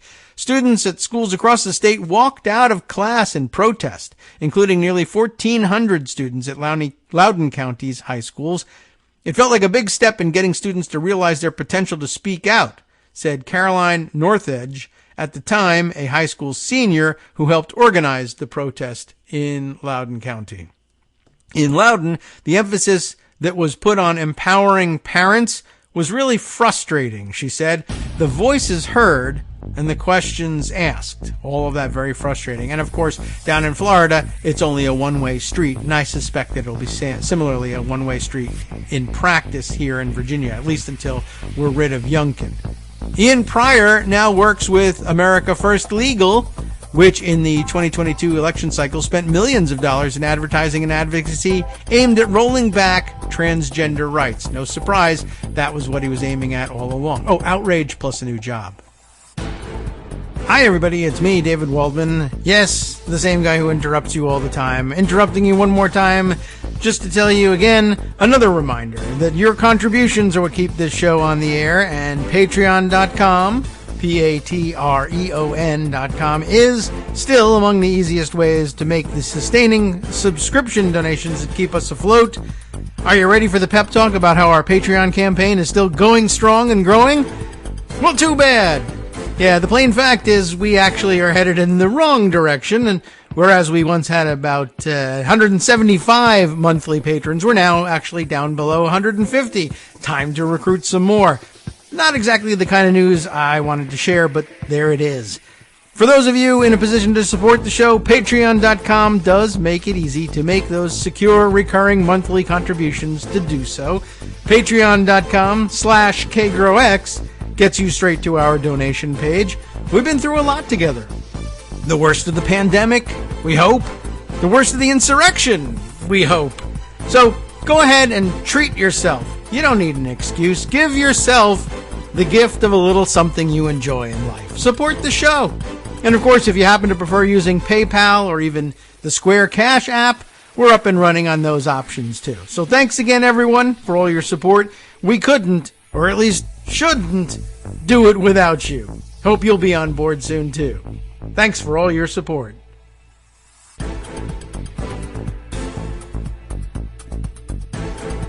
All right, welcome back now to the Kagro in the Morning Show here on Netroots Radio. All right, we're getting towards the end. I promised you the end, and it is in sight. So we left off by saying Ian Pryor. Oh yeah, by the way, what show are we coming back to? You already know this. I don't need to tell you. I'm so excited to get to this.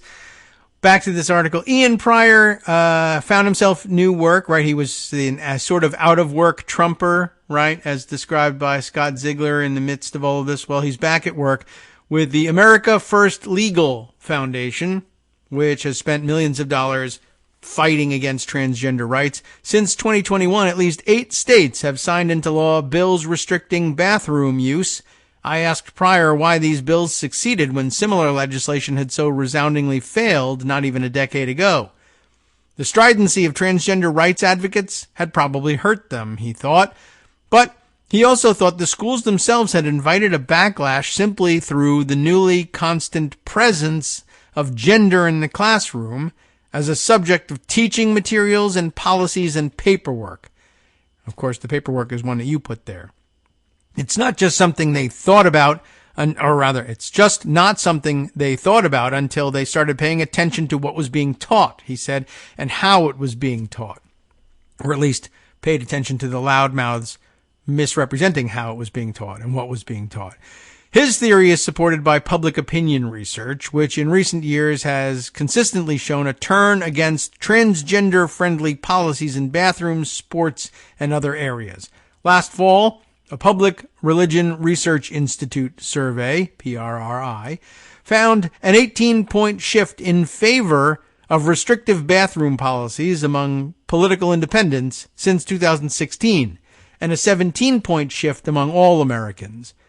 This no doubt owed something to advocacy campaigns like America First Legal's, but It also suggested a chronic problem of liberal social activism, which invests great energy in demanding that people think more about race, gender, and sexuality, but cannot control how they think about it.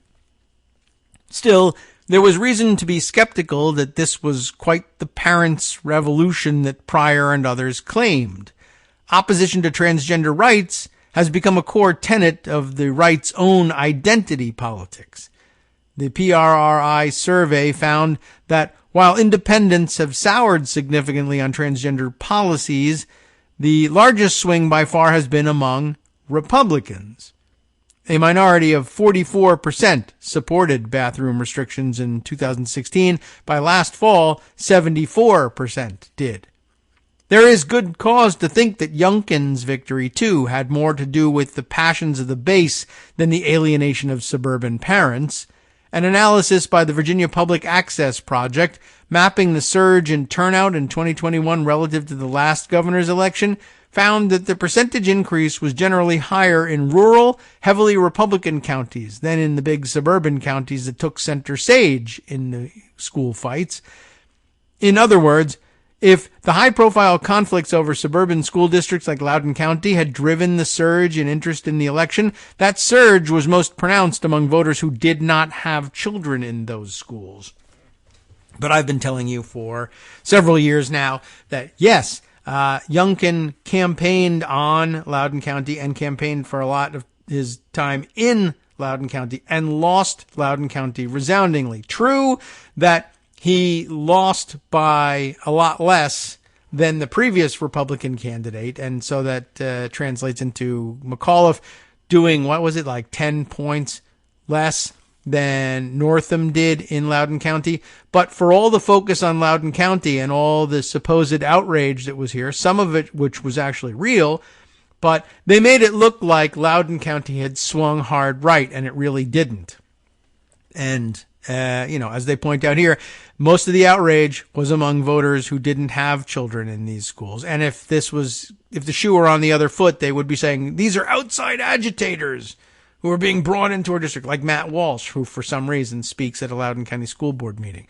In another post-election study, Target Smart, a Democratic data firm, matched Virginia's 2021 election data to individual voters' demographic information. The surge in turnout among voters ages 50 and older accounted for 2.5 times as many new ballots as the increase among voters between ages 30 and 49, who were more likely to have children in schools. In this school. All right, at any rate, when Fight for Schools was first canvassing for its recall effort, there were a lot of people we talked to who said, I don't have kids in the school, but I have grandkids. Pryor told me, they were the easiest ones to get to sign petitions. In this sense, what happened in Loudoun County was not such a new or unusual story. Political scientists have observed a growing disconnect between who has a direct stake in schools and who votes in the elections that shape them. School board election voters tend to be older than parents of school-age children. They are also overwhelmingly white, even as students of color have come to outnumber white students nationally. Sometimes their interests are aligned with the kids, said Vladimir Kogan, a political scientist at the Ohio State University, who studies school district politics. And sometimes they're not. The combatants in those battles, waged by the left and the right over mascots and textbooks, sports teams and bathrooms, were often sincere in their intentions, Kogan was quick to point out. They are convinced that what they're doing is really good for kids, he said. These are essentially complicated political issues, really complicated political issues, on which reasonable people can disagree. But, he said, those fights did implicitly raise a question. Do we care about learning, or do we care about these symbolic issues that get voters fired up? And here's where it makes a great segue to Florida, even though it stays here in Virginia. Good question. Do we care about learning, or do we care about the symbolic issues that get voters fired up? This was more of a zero-sum question than the combatants might wish to admit. A meeting that a school board spent debating problematic mascots was a meeting that it did not spend on new learning technology programs. $1 million settlement over a textbook lawsuit was $1 million not going to classroom instruction. The school board seats lost, superintendents fired or driven out, exhausted teacher retirements. All of that churn came at a cost too. I think a lot of the time, Kogan said, adult actors may want to wish away those trade-offs. Last year, Kogan released the early results of a study trying to quantify what students might have lost in those trade-offs. What students might have lost in those trade-offs. This is an interesting way of ending this article. It really doesn't focus on Virginia per se, but helps us make this fantastic segue, I think, into how bad it is elsewhere in Florida, etc., and what they're doing. So again, you might not even have thought that there was a cost to students, but this puts it pretty well, right? Every time the school board spends its time debating some culture war issue is time they're not debating what to do about making learning more effective.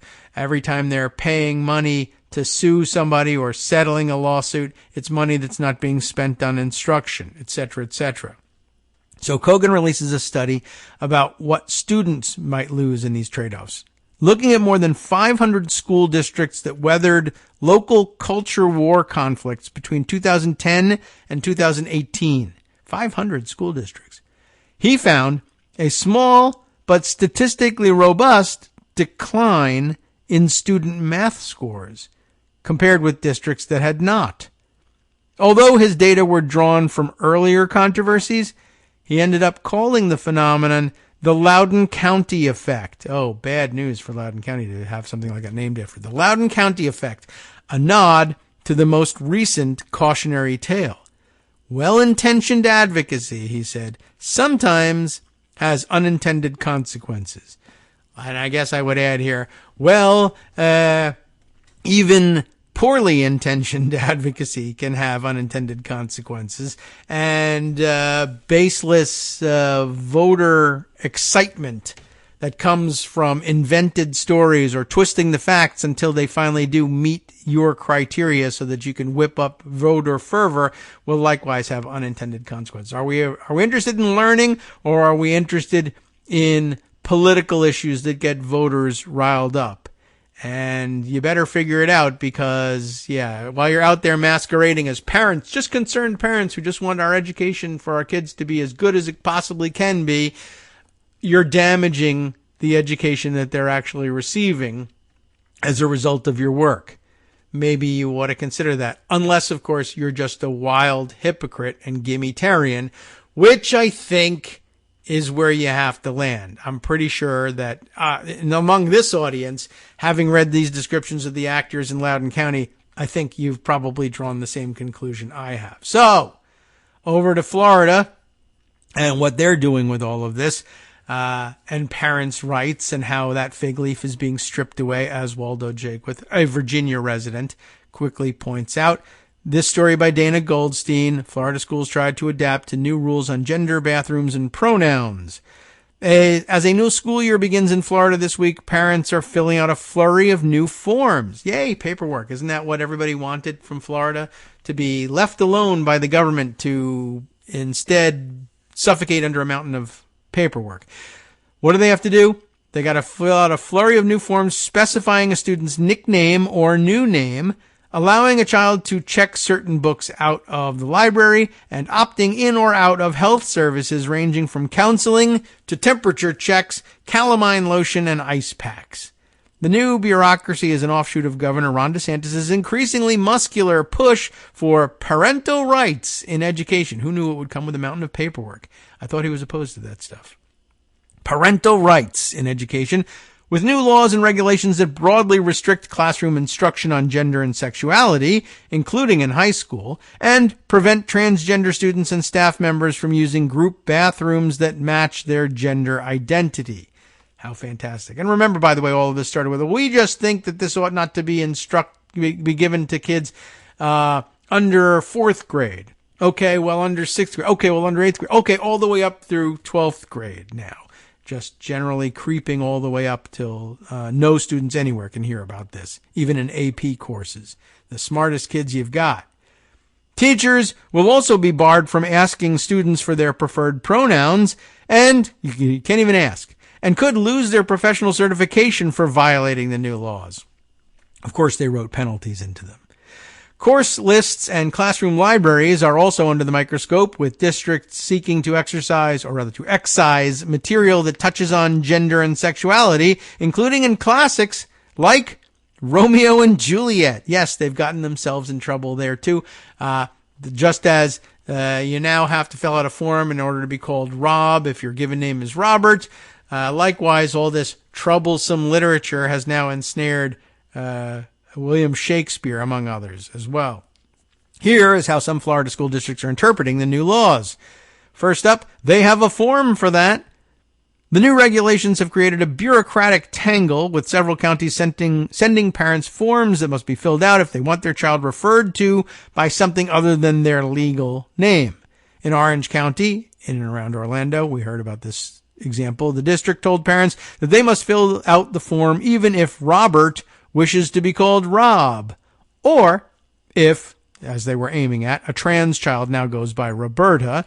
But school staff members, despite what parents wish for, may elect not to use she, her pronouns when referring to Roberta, according to the school district's attorney, John C. Palmerini.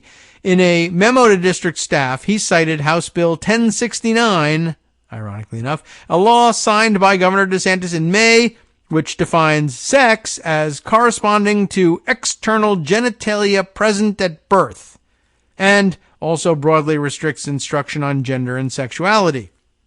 Mr. Palmerini acknowledged in the memo that there was confusion about whether staff members could use a transgender student's preferred pronouns after a request by that student's parent. The State Board of Education has not given guidance on this precise question, he wrote, but isn't that the heart of the question? Of course there's no guidance. But he urged caution, suggesting teachers concerned about liability avoid the issue by referring to students by their last names. Exactly what everybody wants, right? Okay, that's just fantastic. They should refer to them by a barcode number. But Carlos Guillermo Smith, a senior policy advisor for Equality Florida, an LGBTQ rights group, said the districts are being put in a terrible position. The sweeping restrictions, he said, are the inevitable result of vague and bigoted legislation. In Palm Beach County, Michael Woods, a special education teacher, said he was told in a faculty training session on Wednesday that when referring to transgender colleagues, he should use the title teacher instead of their preferred honorific, such as Mr. or Ms., if that honorific does not match their sex assigned at birth, if you even know what it is. But you may not. But how do you like that? Teacher Jones. That's what they're going to have you refer to them as. It's so normal and regular American of you. These guys are really out of their minds. He was also told that he should not refer to transgender students by their preferred names unless he was certain a parent had returned a permission slip.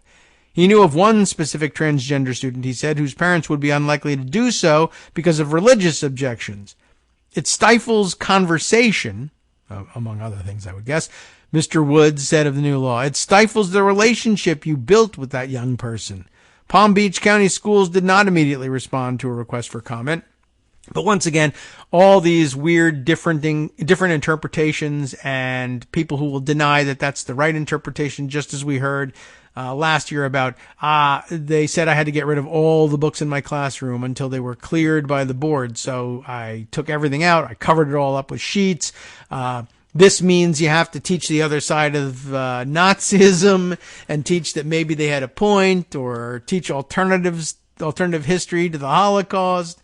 No, you don't have to do that. Yes, you do. Nobody knows because nobody defines anything. They want trouble and chaos more than anything else.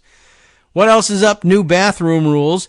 The new state regulations around bathroom use in schools are clearer, at least. Students, staff members, and visitors will be required to use either the bathroom corresponding to the sex they were assigned at birth, if you know that. How do you know that about a visitor?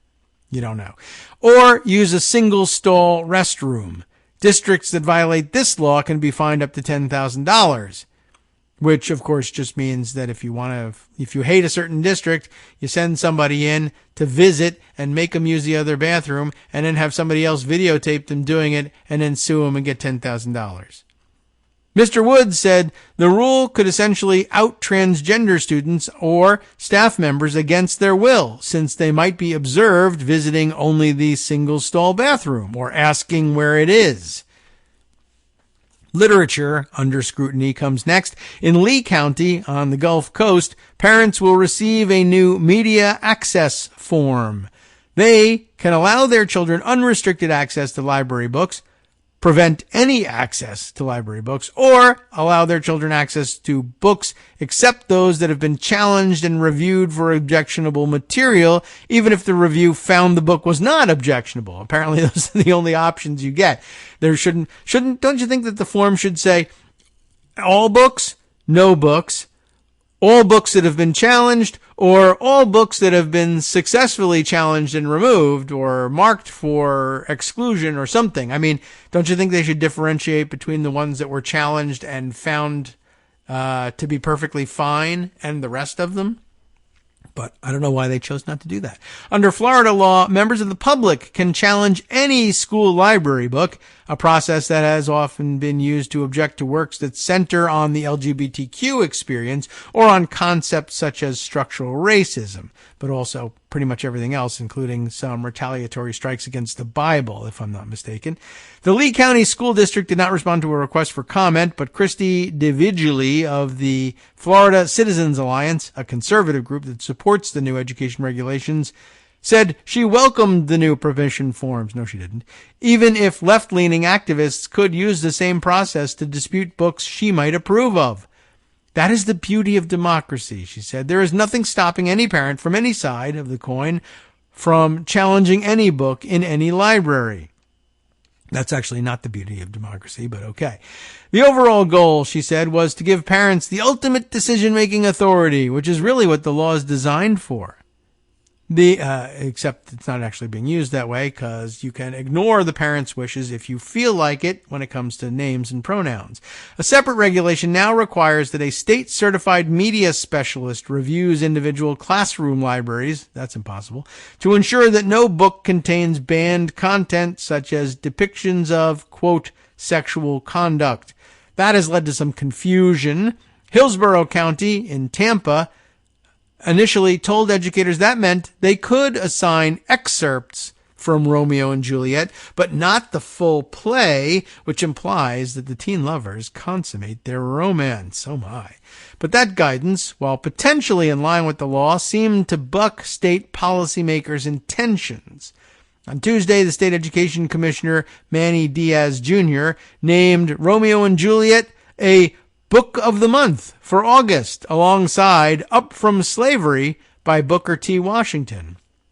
So, is Manny Diaz Jr. a rogue commissioner, or is he right?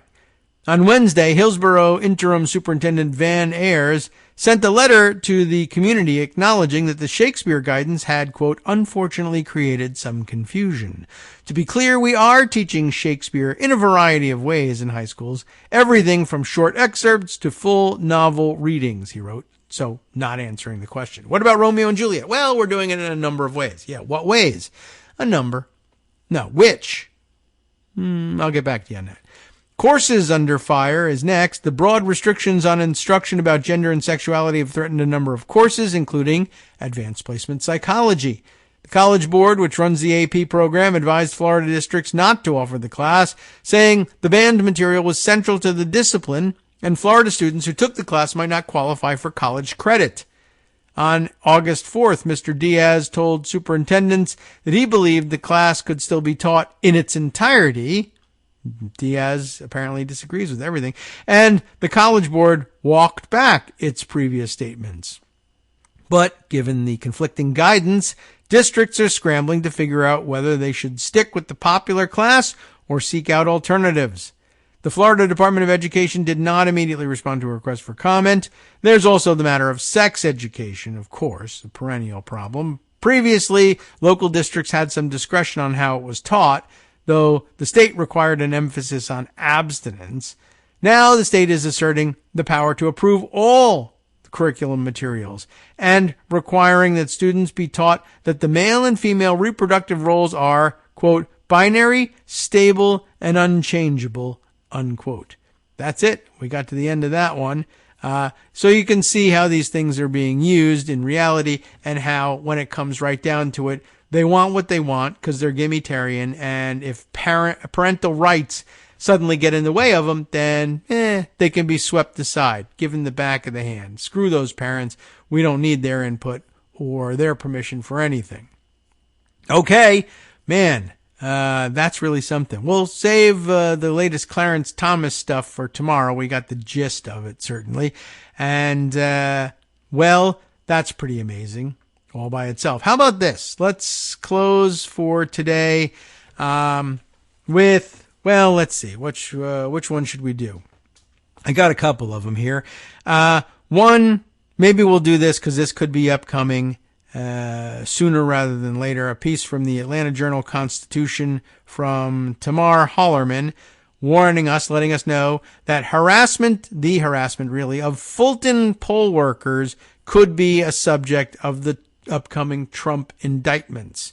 Ruby Freeman and Shay Moss, of course, received death threats after the 2020 election, and that could be part of the indictments that Trump faces in the next couple of days. The police body cam footage, it begins, shows a red sedan stopped on the side of a Cobb County road 6 weeks after the 2020 election. Its sport coat clad driver sitting with his hand draped out the window. After identifying himself and noting his position as a pastor, the driver acknowledged that he had knocked on the door of Ruby Freeman, a Fulton County poll worker. I'm working with some folks who are trying to help Ruby out and are seeking to share some truth of what's going on, Stephen Cliffgard Lee told the officer who was recording the conversation. This sounds involved. I'm not here to hurt her, Lee added. I'm not here to cause any problems or anything like that, but it would be nice if I could talk to her. By the day of Lee's visit on December 15th, 2020, Freeman had for weeks been bombarded with violent and racist threats after she and her daughter were singled out by Rudy Giuliani, co-conspirator one, then President Trump's personal attorney, for allegedly committing election fraud while counting ballots at Atlanta's State Farm Arena. The problem was the allegations weren't true. All eyes are on Trump as Fulton County District Attorney Fani Willis prepares to announce indictments stemming from her more than 2-year-old probe of interference in Georgia's 2020 elections. One area of interest that could result in criminal charges relates to the harassment experienced by Freeman and her daughter, Shay Moss, in late 2020 and early 21.